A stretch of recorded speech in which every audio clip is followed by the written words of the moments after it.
warm-ups. I think warm-ups are needed to elevate. Your first couple sets are actually warm-ups, but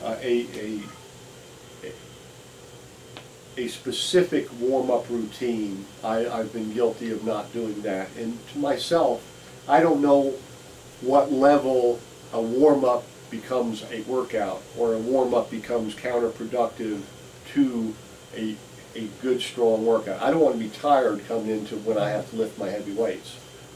So the warm-ups, from what I see, the more modern people, they take a lot more warm-ups than we did in the day.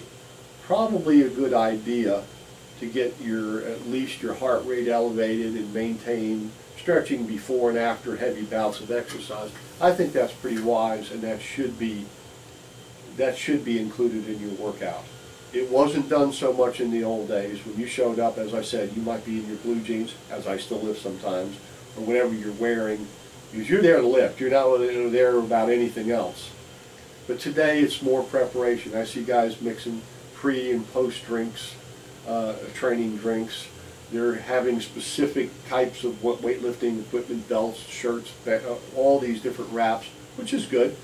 But it seems like there's more preparation today other than the really getting to lifting. I try to set up my workout that each exercise warms me up or prepares me for the next thing. And that the basic exercises, the real meat and potatoes things, are the ones I hit when I'm at a peak of my warm-up, still retaining strength, and that the heavy low reps that build pure strength are done with those exercises.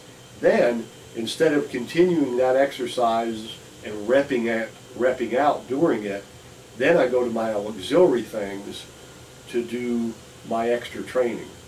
So it's really being able to set up that big bout of exercise, have your body prepared but not worn out, get the strength work in the basic thing, and then when you're doing your other conditioning or your other, what you call pumping up sets or whatever they would refer to in bodybuilding, but doing your other auxiliary training, training those muscles at a little bit different angle, are done later in the routine when becoming fatigued isn't so much an issue or a safety issue.